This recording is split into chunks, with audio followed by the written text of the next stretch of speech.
Right, Jacob de Zoet. Jacob de Zoet.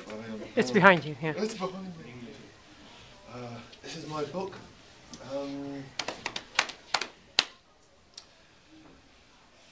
I wrote it because of Dejima, and I found Dejima in 1994 when I was translators, the merchants to do the business, and the prostitutes also to do the business. And just them, you know, just so, and the Dutch were almost never allowed off, except once every year up to about 1794, and then once every 4 years because it was so expensive. The Dutch, three Dutchmen, the Opperhof, the doctor, and Clark #2. They took an 11-week trip called the Hofreis. The Hofreis, yeah. Hofreis, to Edo. They called it a court, the court embassy.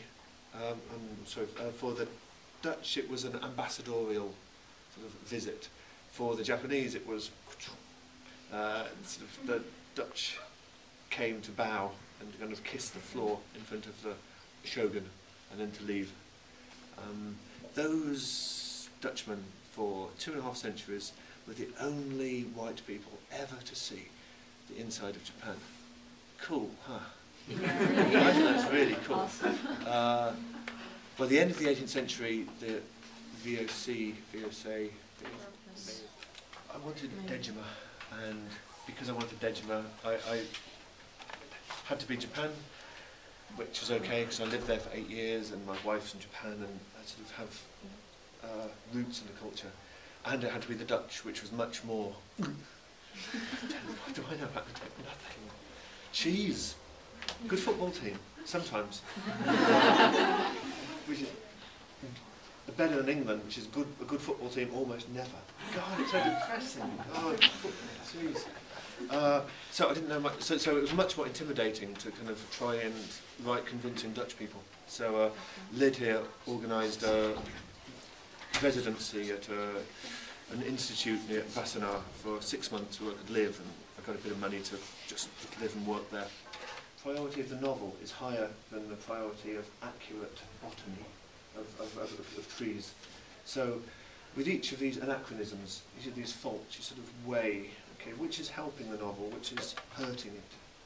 And it's not always a clear case. Sometimes you feel like a judge in an argumentative court with 2 lawyers arguing for and against, make a judgment. Sometimes I feel like a judge at the proofreading stage. Again, if any of you are thinking of being writers, be careful where you spend your 20s, because where you spend your 20s is where you sort of hoover, you vacuum up most of the raw material, most of the basic elements of your later work. For me to write about anything that I knew in my 20s is fairly easy. To write about something else, I have to go away and research for a long time.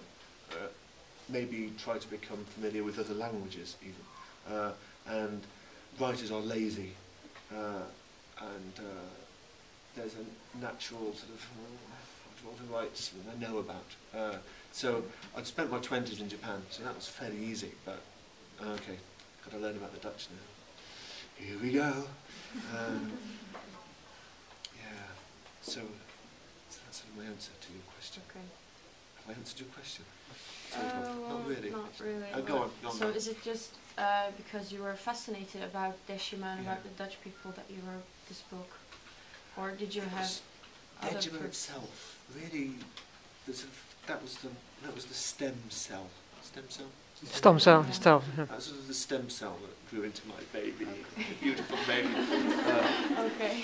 Just this weird historical anomaly. This weird, strange place.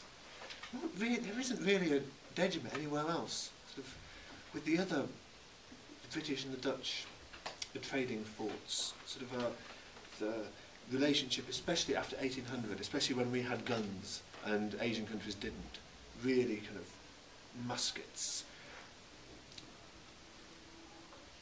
guns on ships that could that could destroy towns on shore. Once we got them, then the playing field began to tilt, and it's only now kind of tilting back the other way. But wasn't really another dejima anywhere where the host nation imprisoned the traders, and the traders stayed. That was just beautiful and rich. And you know, there were only 3 types of people allowed onto dejima. The translators, even the translators, the secret of Dutch for a long time was just passed from father to son, father to son. Ordinary Japanese people weren't allowed to learn it, or again, it was very easy to lose your head in feudal Japan. Really easy. Really, if you used the wrong, it was such a hierarchical society. In a way, a little like North Korea now. It was a totalitarian country, the world's first great police state, really.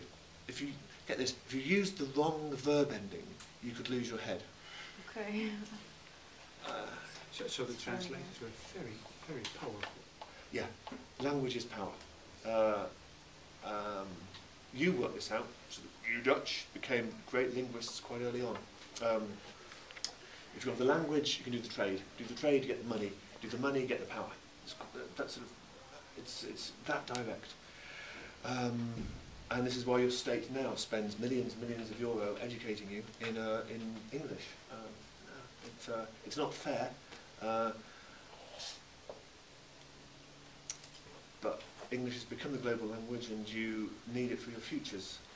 It's also not fair for us because we kind of get stuck. And I don't speak Dutch. We speak English here, so it's impossible. The company realised that they needed some smart people to go and do this job. Until that point, you know, if you were middle class in Holland, in Zeeland, Netherlands,